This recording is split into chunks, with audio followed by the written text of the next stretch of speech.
Hare Krishna. It is such a pleasure to see all of you today. I bring you a very interesting panel discussion called Monks in a Metro.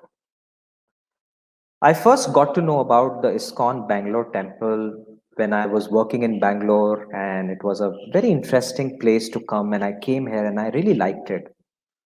But I think over time, this particular place has changed my life.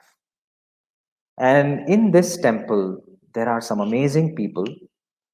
We may call them monks, we may call them missionaries who run this place and also do lots of fabulous work.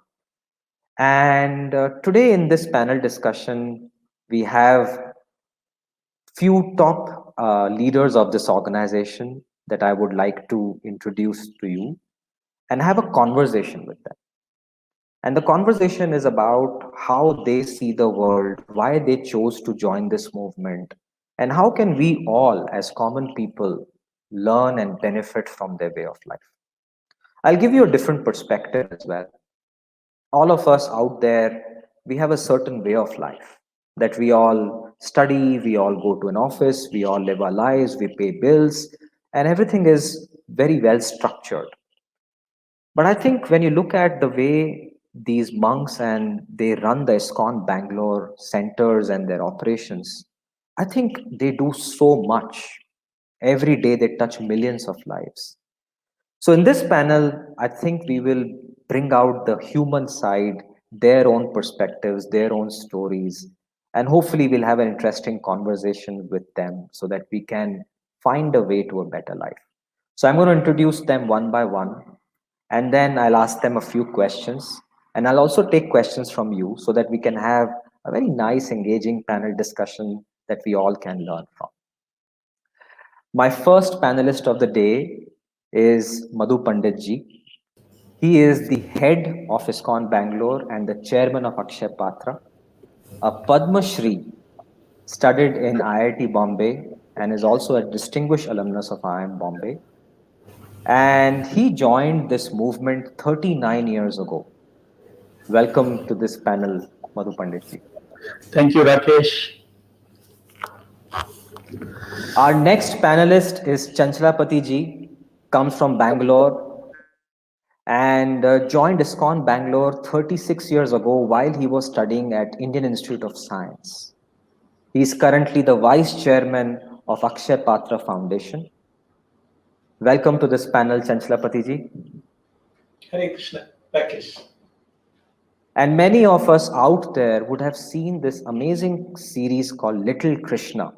There are DVDs and it also came on television. And my children watched and grew up on Little Krishna. We still have a DVD at home. That Little Krishna was conceptualized and conceived in ISKCON Bangalore. And both Madhu Pandit ji and Chanchalapati ji had a big role to play in that. Our third panelist is STOKA Krishna Swami ji. He comes from Mysore, an engineer from REC Nagpur, worked in Infosys, Tata Burroughs, both in India and US, before he joined ISKCON Bangalore 31 years ago. Welcome, STOKA ji.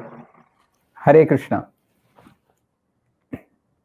Our next panelist is Amitasana ji, comes from Assam, studied in REC Kurukshetra, worked in Kirloskar as a software engineer before he joined ISKCON Bangalore 28 years ago. He now heads the center in Mumbai. Welcome, Amitasana ji. Hare Krishna, Rakesh ji. Our next panelist is Rajiv LOCHAN ji. He comes from Haryana, did his education from St. Joseph in Bangalore, joined ISKCON Bangalore 27 years ago, and is currently heading the temple at Hubli and also the Akshay Patra kitchen. Welcome to this panel, Rajiv ji. Hare Krishna, Rakesh. Our next panelist is Satya Gaura Chandra ji. He comes from Andhra Pradesh, studied at IIT Madras, worked in Novel as a systems engineer before he joined ISKCON Bangalore 23 years ago. And he currently heads the Hyderabad Center and also oversees the Akshay Patra operations in both Telangana and Andhra Pradesh. Welcome, Satya Gauraji. Hare Krishna. Last not least, our final panelist of the day is Vasudev Keshavji. He is from West Bengal, studied in REC Warangal, worked in Wipro before he joined ISKCON Bangalore 22 years ago. He is currently heading the ashram, and all of us enjoy the various activities in the temple, the deity worship. So all that department is managed by him. He also manages the value education program of ISKCON Bangalore. Welcome, Vasudev Keshavji. Hare Krishna. Rakesh. It is such a pleasure to be here and share this panel with all of you. My first question that I always have with you, and I'm sure many of our observers and viewers would want to know, is that all of you come from such good colleges, education institutes. You could have been in some great companies if you had decided to pursue that path. But all of you decided to pursue the path of Krishna consciousness. So my question to you is, what was that turning point and that trigger that caused you to join Krishna consciousness and ISKCON Bangalore movement? So my question first goes to Madhu Panditji. Hare Krishna. Yes, right from my younger days, school days, I was very much, fascinated with the scientific inquiry of truth, that what we see around. So the entire process of scientific inquiry was very fascinating to me, and I pursued that from my school days.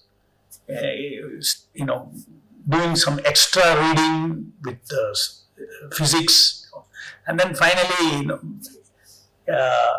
after my school days, I went into IIT, and at IIT also, I was,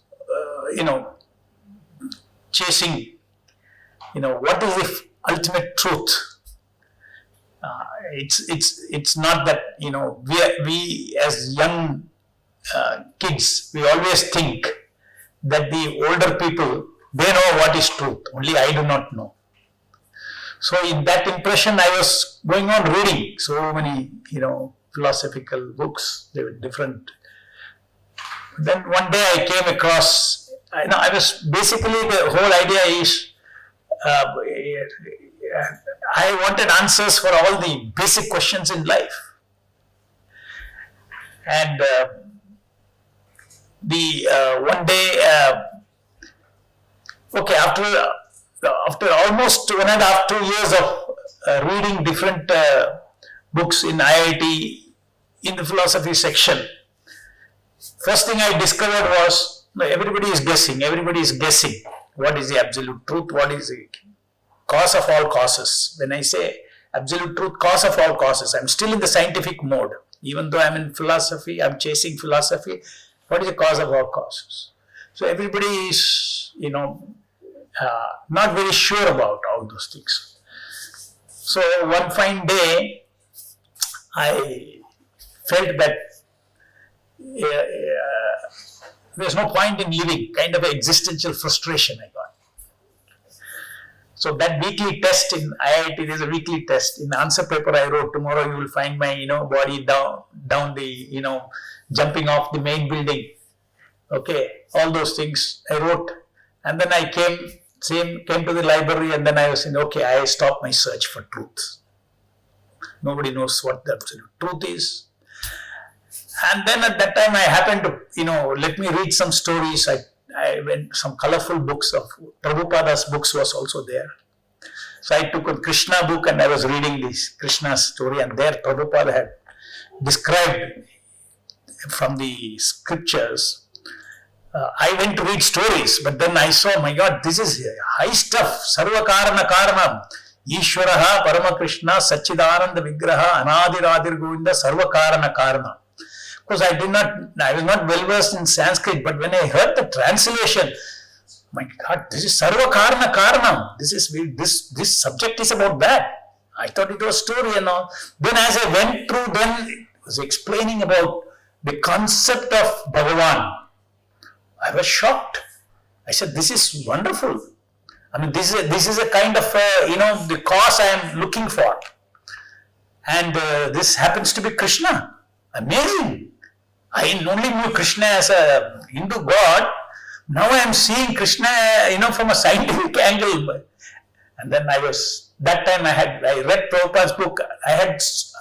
My joy was unlimited. I was weeping practically, in the library, reading that book that I found at least now. I have a golden life. So that's how I came into Krishna consciousness. Fascinating. I think that's an amazing story that you were about to end your life, but then you found this book in your library, and that book gave you this amazing new world, which has continued over the last 39 years, and it's a fascinating journey.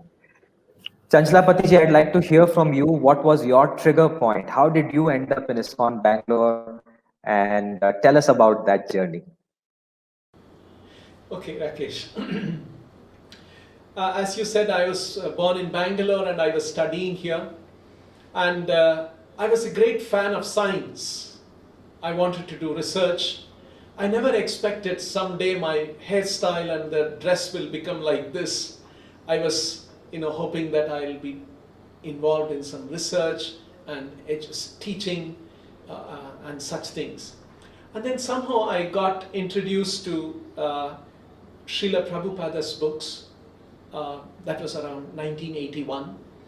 And I got a little interested in philosophy. Actually, before that, I got interested in philosophy through an English teacher in college.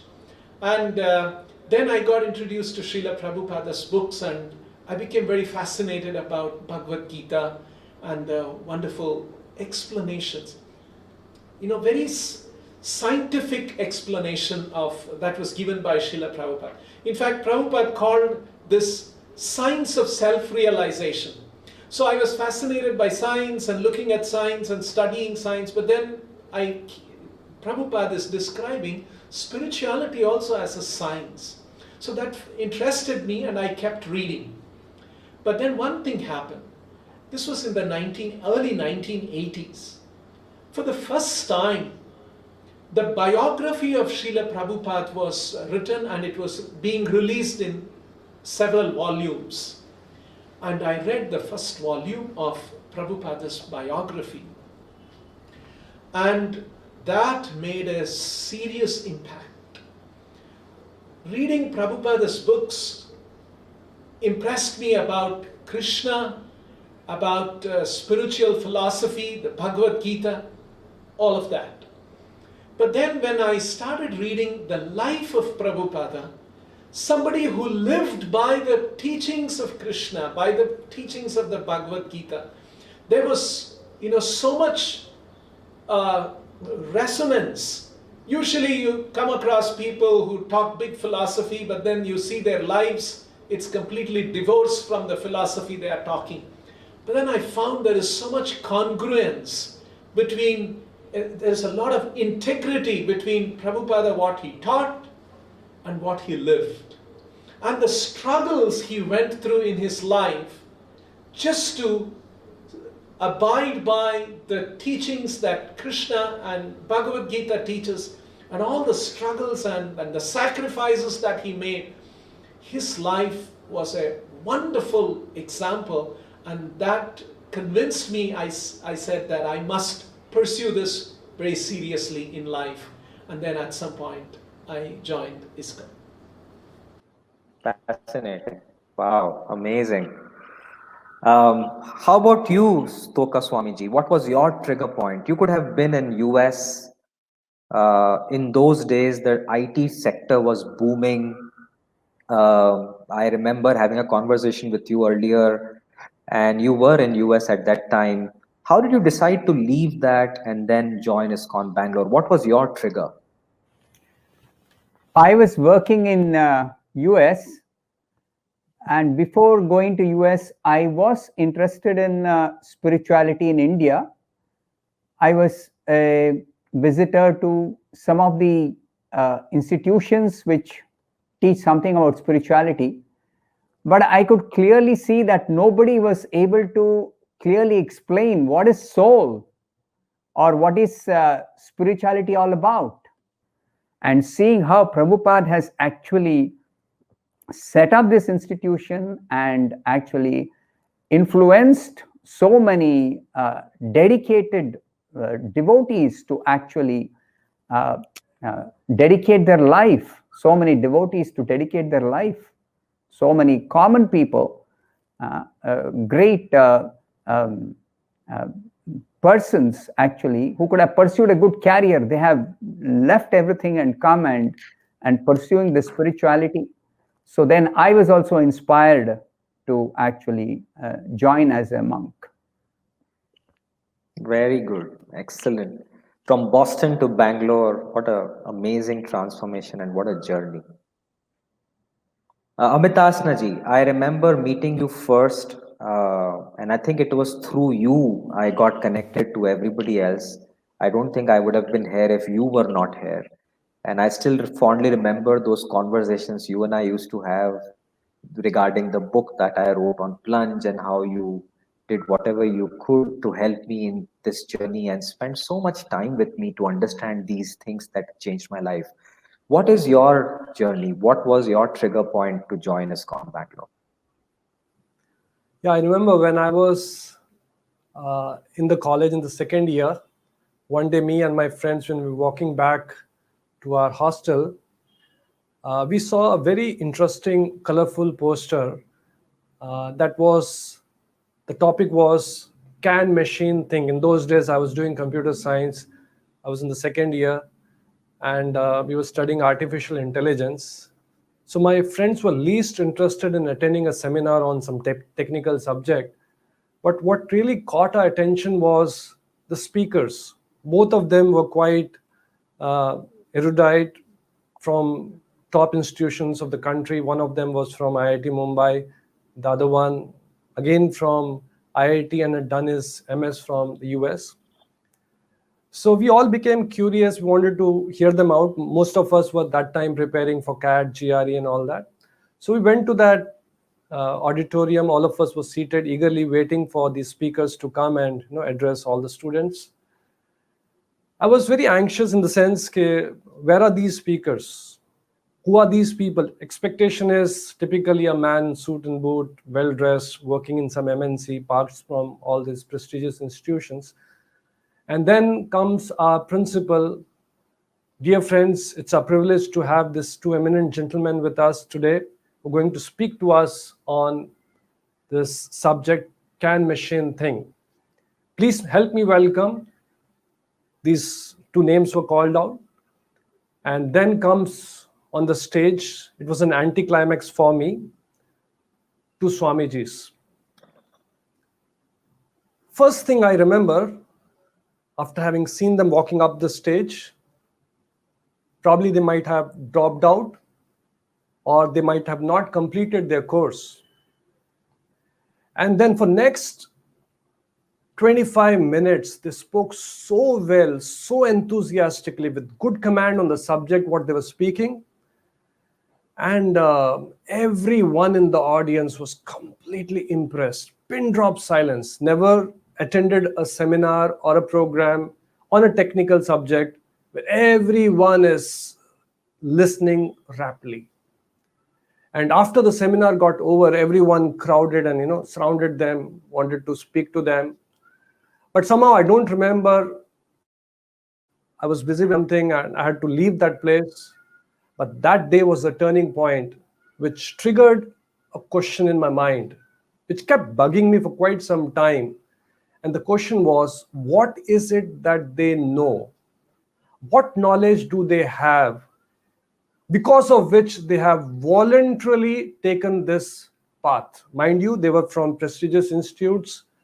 They were quite well educated, very enthusiastic, good command on subject, good command on English, communication, all the traits whereby they could have got the best of jobs in MNC, but here they were monks.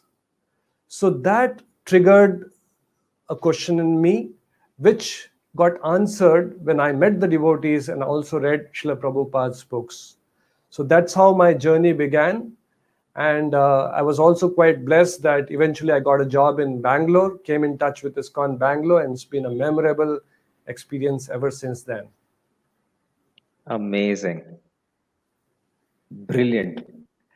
Rajiv Lochanji, your story from Haryana to Bangalore to now Hubli. How did this all happen? What was the trigger point? Actually, my father was in Air Force, so we used to travel a lot.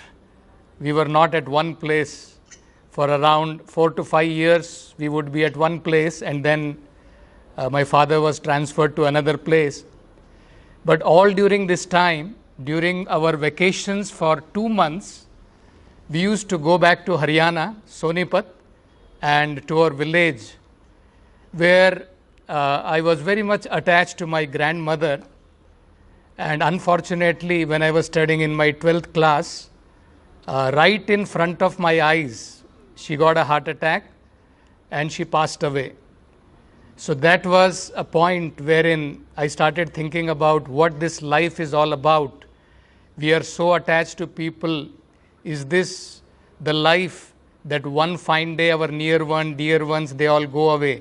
So what exactly is the life? So after that, I started searching for this. I went to the different institutions in Bangalore. And one fine day, my younger brother, somehow he got a book. It was called as Vedic Science. And he had gone through it. And he told me, if I don't read this book, then it will be a waste of my life. So that triggered a little bit more interest. And then I went through the whole book. And especially one article by SWAMI Srila Prabhupada, it actually triggered the whole interest in Krishna consciousness movement. I'll just tell you briefly about that article. This is an article called Relevant Inquiries, wherein Srila Prabhupada mentions his own life story, that once when he was in Grahastha ashram, he was traveling with his children, and his young child, young son, he was very inquisitive. So it so happened in Calcutta, because it was a busy road, and there was a marriage procession going on. So this child became very inquisitive about what this marriage is all about.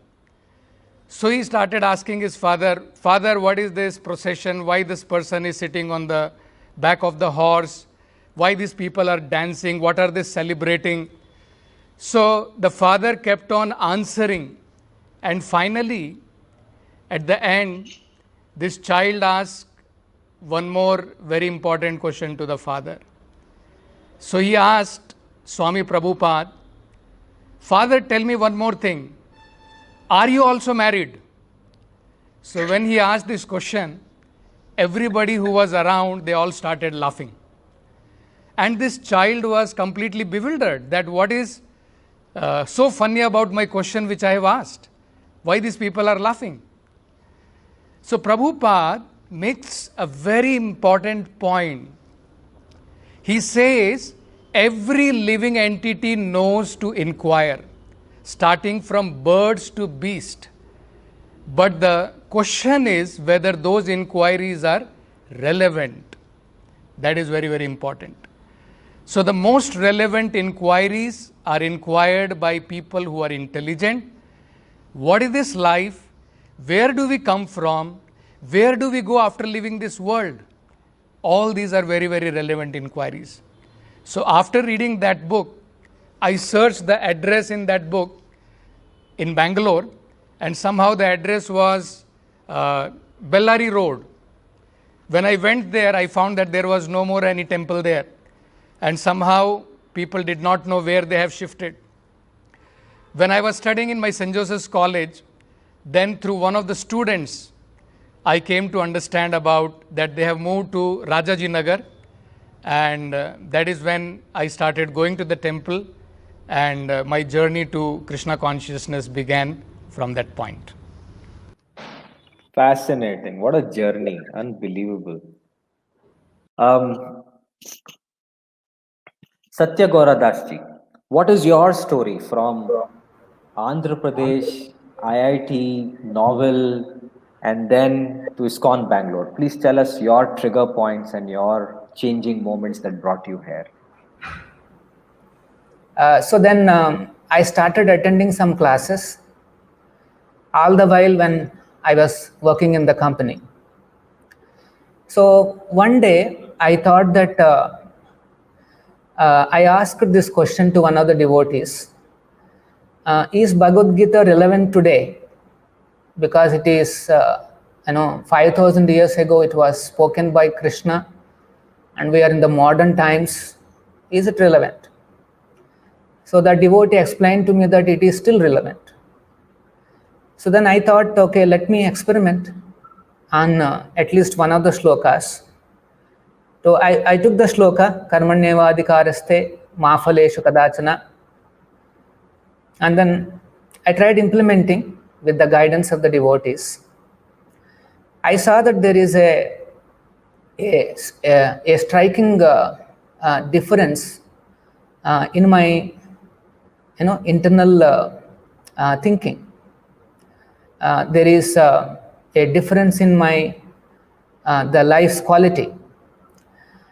So then I got a little more faith on Prabhupada books, and I started implementing more of Prabhupada's instructions, and I started seeing some changes in my life. So ultimately, after working for a couple of years, I felt that this is the direction in which I should lead my life, because I understood that this is something very practical, and if I am benefiting from it, why not benefit everyone? So it's like I joined the temple as a faculty. So that's how I got attracted to this movement. Otherwise, I was like a normal young man, but then by reading and associating with the devotees, I decided to join the mission. Fascinating. My last speaker of the day, I'd like to hear your trigger point, Vasudev ji. You and I went on this amazing trip together to Mayapur with my wife and few other devotees. In all my very little life that I've lived, there was no better trip than that I've experienced. And I learned so much from you. So I understand many more things. But I would love to hear again your starting point of connection with ISKCON Bangalore. Yes. So my journey with ISKCON began when I was studying in my second year BTech in REC Warangal. One day when I was in my room along with my two other roommates, I was playing a Hare Krishna Mahamantra cassette. Those days were the cassette days. And I was listening to this tune. Actually, I got this Hare Krishna Mahamantra cassette from my mother when I was living in Calcutta. She had given me this, and I used to play this on and off. So I was playing the same cassette here.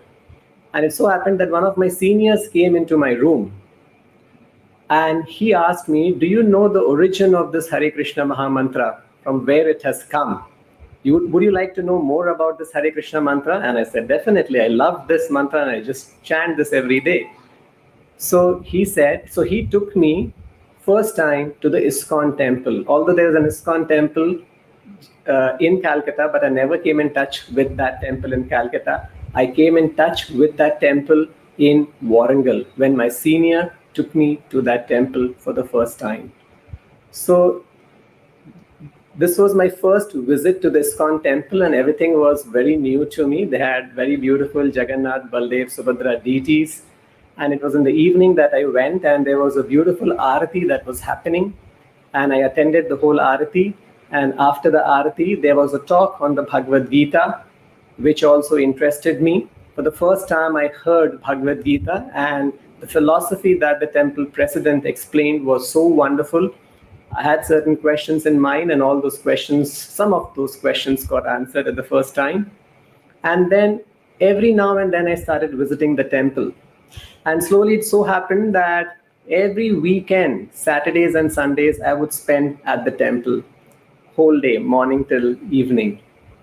And I would manage my studies also in the temple sometimes.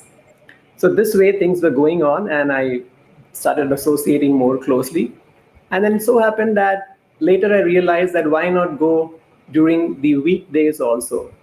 So soon after college, I started going to the temple. And one thing that I liked very much in the temple was the prasadam that they were serving. And the prasadam timing was 5 p.m. Now, if I attend my college was also till 5 p.m. This was one of the things that really struck me in the way devotees treated me at the temple. So if I would attend the college till 5 p.m., I would miss the prasadam in the temple, which was also at 5 p.m. The travel time was about 40 minutes. By the time I would reach, the prasadam would get over. So I started bunking my last period from 4 to 5. And at 4 o'clock, I would go and I would be there in time for prasadam. So the temple president, he noticed this and he said, "Why are you coming at 5 o'clock? You're missing your period. That's not good. You're a student and you must study well." And then I said, but I wanted to have prasadam and I was missing that prasadam. On the Saturdays and Sunday, I wouldn't miss because those were the off days.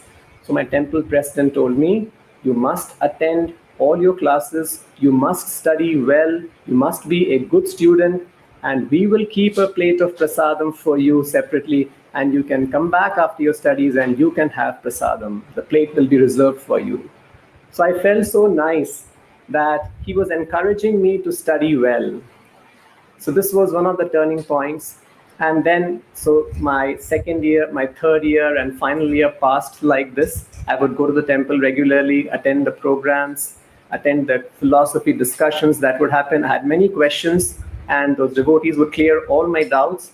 And then some of my friends back at college, they were wondering, how come I'm visiting the temple so frequently? And they also had questions, philosophical questions. So I invited them to come with me to the temple, and their questions also were answered. So even my friends felt that, yes, I am going to a place which is really a wonderful place where all life's questions are getting answered. So finally, in the final year, I started feeling that I must do something more. The message of Bhagavad Gita is so nice. Krishna is saying, Rajvidya, Rajguhyam, Pavitram, Idamuttamam. Bhagavad Gita is the Rajvidya, the king of knowledge. Rajguhyam, it is the topmost secret. Pavitram, it is the purest knowledge. Uttamam, it is the best knowledge. And like this, it's such a wonderful book. I wanted to read this book more closely, more deeply, and finally I started feeling desires that I should dedicate myself fully, because this knowledge is so good. If I have gained so much from this knowledge in just 3 years, and if I can give this knowledge to the entire world and everyone can benefit from this knowledge, it will be great. So in my final years, actually, my temple president was telling me that you should actually go to Bangalore, because we are having a very big temple there. So I was just wondering, how will I ever go to Bangalore from Warangal all the way to Bangalore? But it just so happened that Wipro Systems had come for campus interview, and somehow by the Lord's mercy, blessings, I got selected, and they posted me right in Bangalore. So I felt that the Lord was reciprocating with me. I was wondering, how will I ever go to Bangalore? And there it so happened that I naturally, Krishna forced me to go to Bangalore. And I came here to Bangalore. And again, my association with the temple continued with the devotees here in Bangalore. And I was hearing the Sunday classes of Sri Chanchalapati Prabhu, which were all he was taking a class where in a very interesting manner, he would answer scientifically, logically, philosophically. He would answer all the questions of the devotees. So every evening from Sunday night were those sessions, and at the end of the session, that they were from 9 p.m. to 10 p.m. And at 10 p.m., we were all surcharged spiritually. And then finally, one day, it was Amitasana Prabhu who proposed to me that why don't you dedicate your life? You are doing so much and you will do good to the whole society, to the whole world, if you can join full time. And I decided that day that yes, I must. And and my parents came to know that this is my decision, that I wish to join the temple. And they were not happy with this decision. And they told me that you must come back home, must come back to Kolkata immediately. But actually, I've been such an obedient child. I've never said no to my parents, especially to my father. But I don't know what strength I got at that time. I told my father, I'm not going to come back. And then my parents came back to Bangalore because they were worried that I'm joining the temple. But finally, it just so happened that some kind of a strength Krishna gave. I joined the temple, and even after joining the temple, I did not disconnect with my family. I was with my family members were calling me, and we were talking to them regularly. They would come to the temple and stay in the guest house of the temple and be with us. They would come to the ashram. Those days they would come to the ashram where we were sitting and eating prasadam together. So they started seeing our lifestyle. We're getting up early morning at 4 a.m. We are taking bath. We are doing arati. We are doing mantra meditation. We are talking Bhagavad Gita to the whole, to everyone. We are distributing prasadam to everyone. So they were very happy. And in just about 2 or 3 years' time, they told me that, my dear son, you have taken the best decision in your life. When you were joining, we didn't know that this is ISKCON. Now we know what is ISKCON. We are very proud of you. And they told me, you must never leave the ISKCON temple. Always be here. We are very happy that you are here, and we are proud of you. So this was my journey of joining the temple. Fascinating. I think each of you have such amazing trigger points. And while you all were speaking, I was now beginning to think that all of us who are living our own lives, and I am connected to many of my friends, that we also talk about the questions all of you raise, that each of us want to know the truth. We want to know, who are we? What is the purpose of coming on this earth? Is life all about paying bills and managing few things of job and family, and then one day realize that it's all over? Or is it something more than that? And I want to now segue this conversation into that all of us listening to this panel out there want to know how to learn from all of you.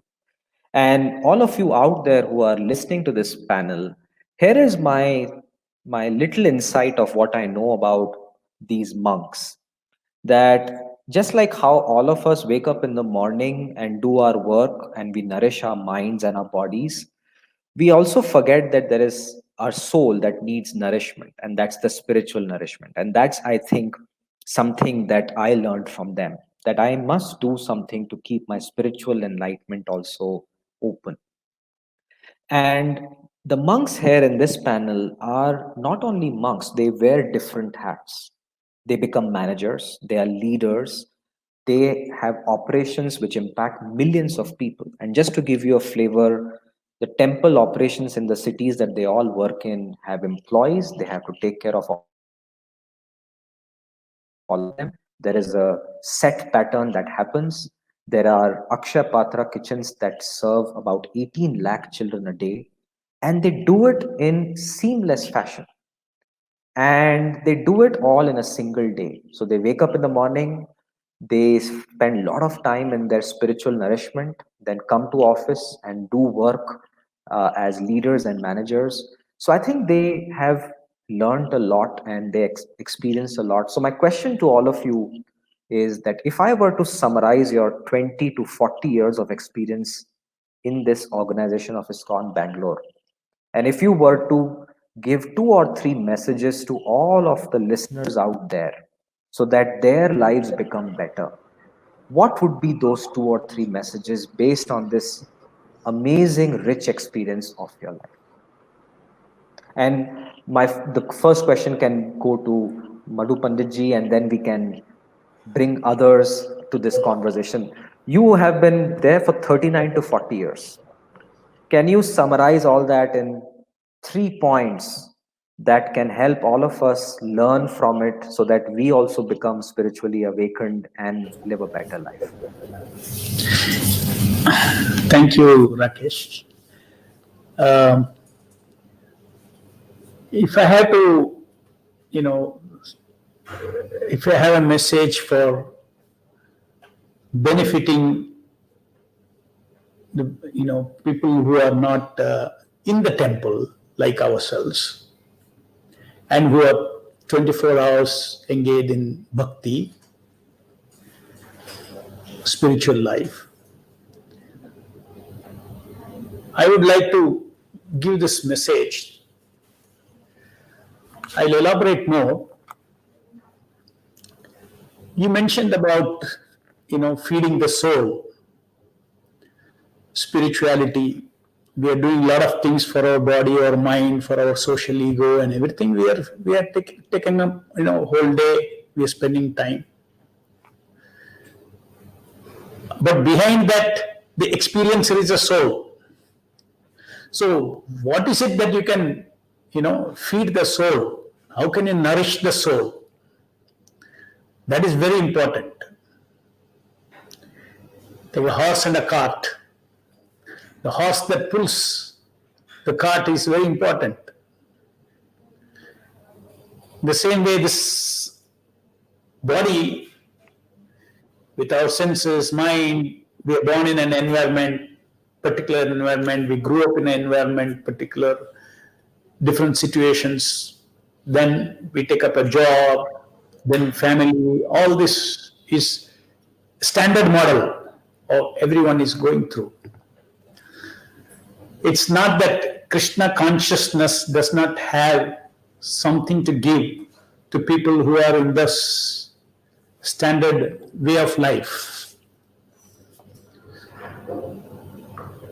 And if that one thing I have to say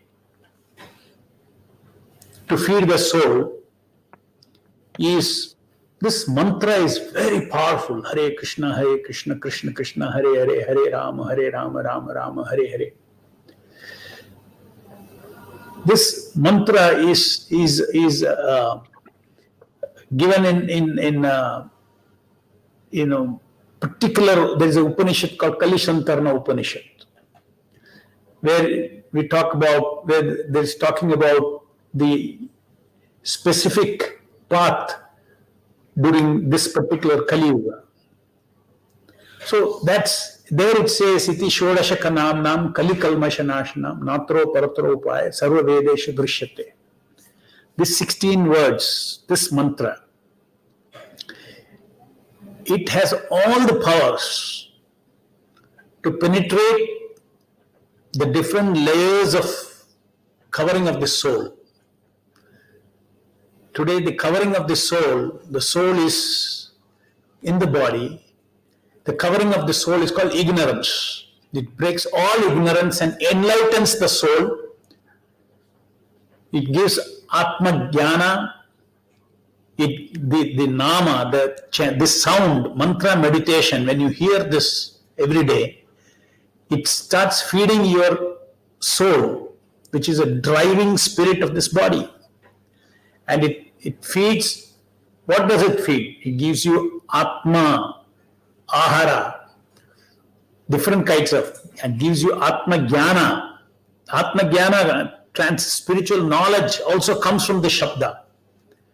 It is a very powerful concept it is. From the sound, everything comes. And this sound is meant for this kind of a situation where people today don't have time for so many things. Doesn't matter. Do your profession, do what you're doing, everything. Can you spend half an hour, 1 hour every day to just hear Hare Krishna? Then it will have its effect the whole day. It's like charging your battery. You'll be able to handle life, the ups and downs of life. See, nobody can stop ups and downs of life. right? It's a reality. But you can prepare yourself to handle ups and downs of life. You can respond to it in a spiritual manner. So all this strength, Atma Shakti you get, Atma Jnana you get Atma Sneha, Bhakti, everything, the sound goes and it deposits all these energies into the soul. So therefore, if that's the only message I want to give to people outside. Just like you see, everybody cannot become. So many people are go to medical college, and afterward they become doctors. Among them, one or two may become professors. So we are like that. We are like monks. We cannot constitute the whole world, but we have a role to play for the rest of the world.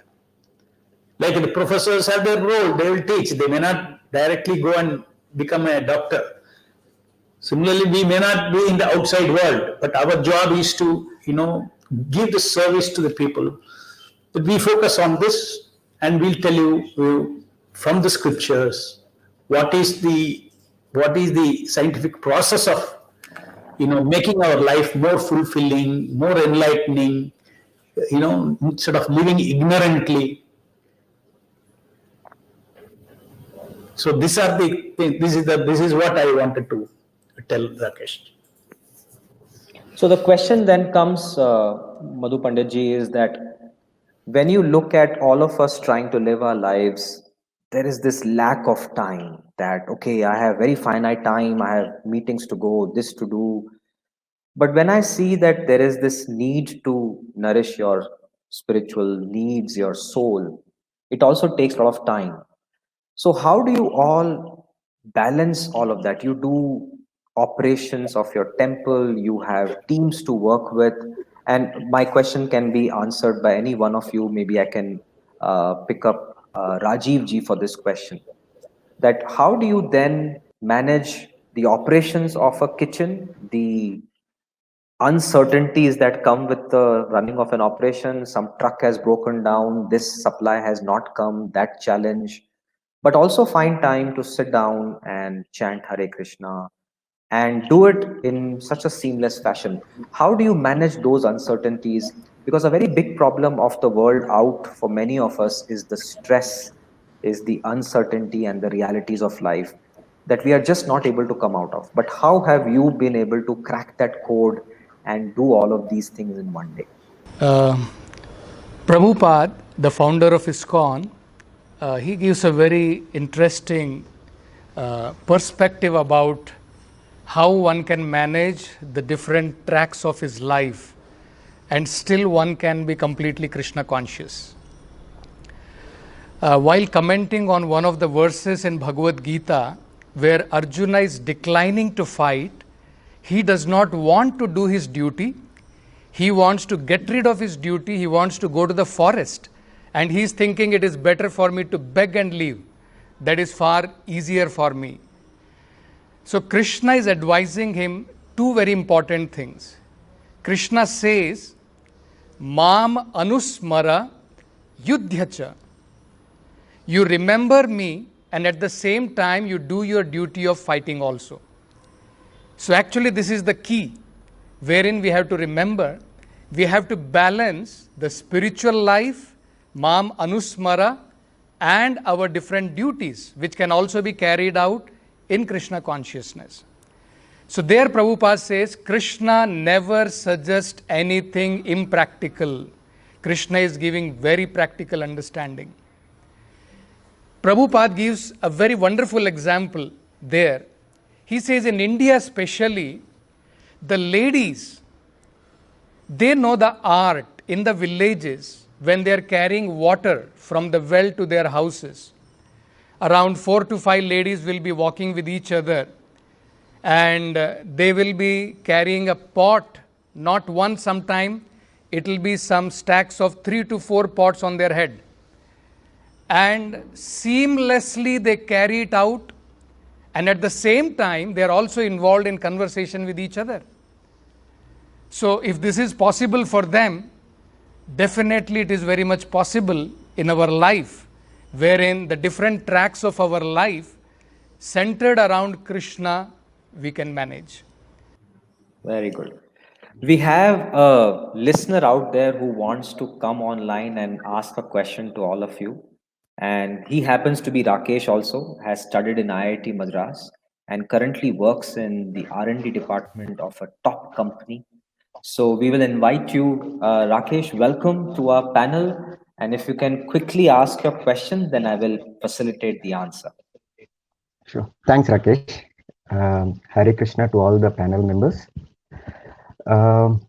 One common point I observed from all the panel members, the change happened because of reading Prabhupada books.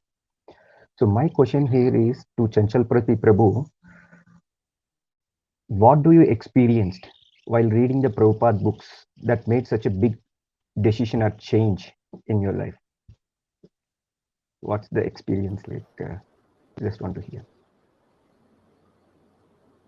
Number one, I would think that Prabhupada was very, very logical in building up the whole philosophy.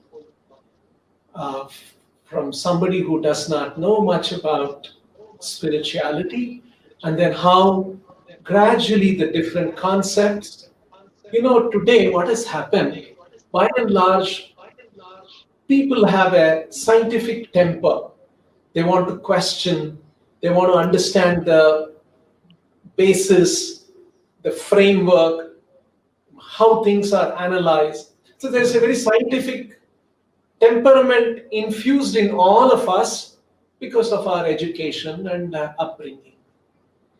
And Srila Prabhupada caters to that scientific temper to answer these profound concepts that are present in our Vedic literature. So that's one thing that I can very strongly feel and gives various arguments.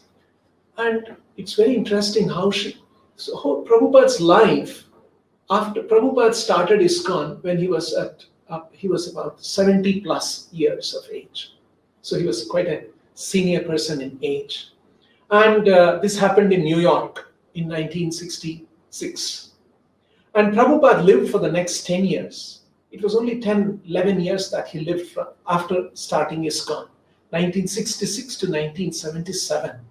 And in those 10, 11 years, Prabhupada traveled around the world and built this international society. At the end of by the time in 1977, he had established 108 Krishna temples around the world. And he had thousands of disciples.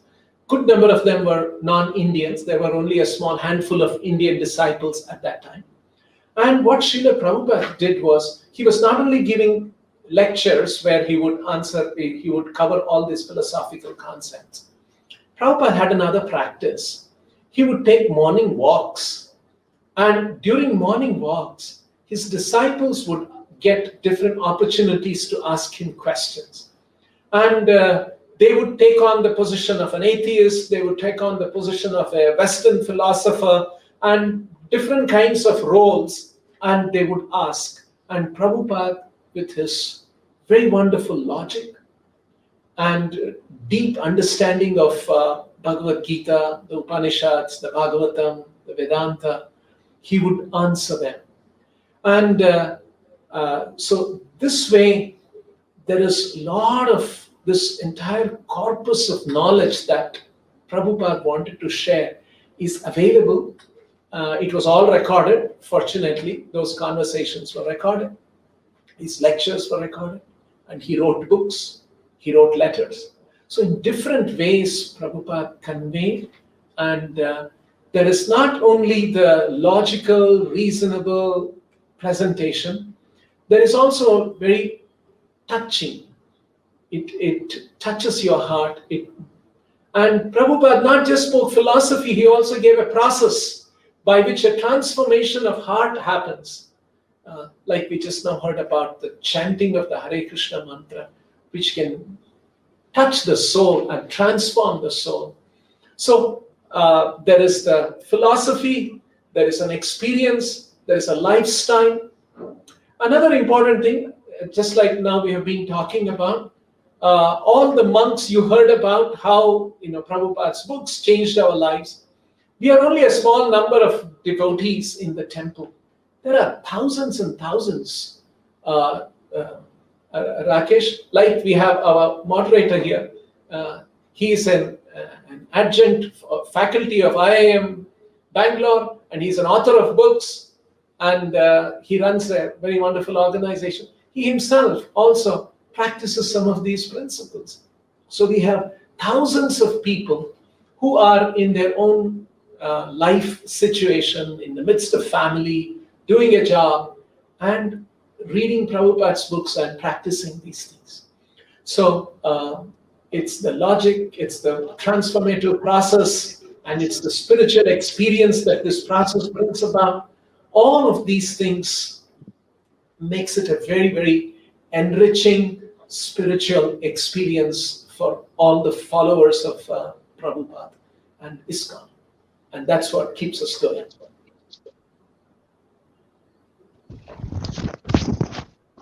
Thanks, Temple Prabhuji.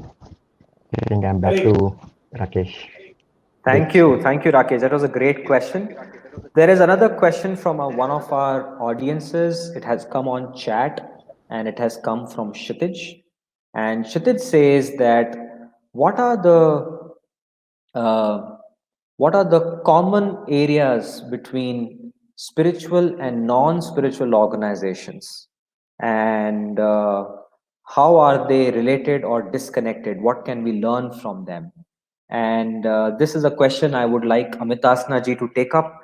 What is your perspective of ISKCON Bangalore as an organization, and all the other, let's say, Wipro, Infosys, Intels, and other organizations? Where do you see there are similarities and where there are dissimilarities?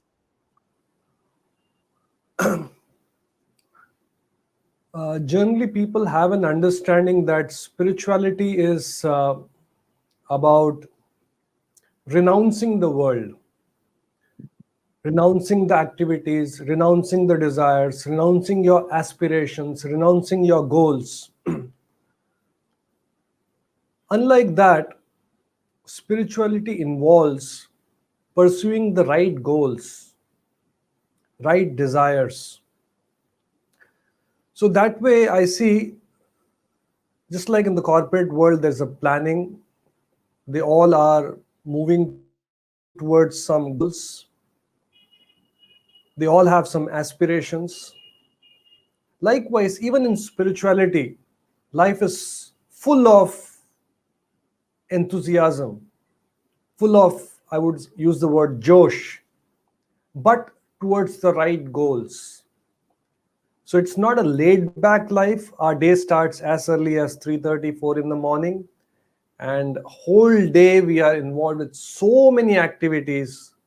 And at the end of the day, even though we may be physically tired, but we are satisfied that yes, we have led a meaningful day, and there's a contentment in our heart before we go to our bed. So I think the difference is it's not a laid-back life. It's a very active life, just like any other corporate chasing their goals. Just that we have the satisfaction that we are chasing the right goals. When we are in this journey of spiritual awakening, our mind also plays a very big role, and it stops us from doing many things.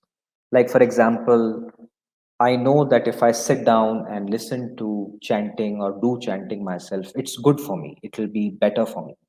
But then our mind will say that, hey, don't waste time. Why don't you just work harder on these Python programming and you'll get a better job? Or why don't you focus on these 40 emails so that you get the next promotion? So this question is to STOKA Swamiji. How do all of us learn to control our minds? Because that's where our mind just plays with us. It also gives us fear. Then there is jealousy. Oh, he's got a bigger car, so I also have to work hard to get a bigger car. I need a promotion as well. But then there is a world that all of you live in, which is about knowing that there is a larger force, devoting yourself to that. So what are your 2 or 3 suggestions that we all can keep in mind to balance these thoughts so that we are always trying our best to come towards the spiritual nourishment? Actually, spiritual life, the most important point is the mind itself, because it is the mind which is the link between the soul, that is who we are inside this body, and the outside world. So the mind has to be actually properly controlled if at all we want to be successful in any field of our life, in any field of activity. If we are to be successful, we have to actually learn to properly control the mind. And the scriptures, the Vedas, they say to control the mind, you have to have a spiritual technique. There is a need for a spiritual technique. And the best spiritual technique is meditation. But what kind of meditation? Because again, meditation, there are many types of meditation. So, Prabhupada teaches us that the best method of meditation is this mantra meditation. So this mantra meditation, which mantra? Because Vedas are full of mantras. Among all the mantras, one mantra is actually singled out as the Maha Mantra, the greatest mantra. And that mantra is this Hare Krishna mantra. In fact, Prabhupada's entire movement is based on this Hare Krishna mantra.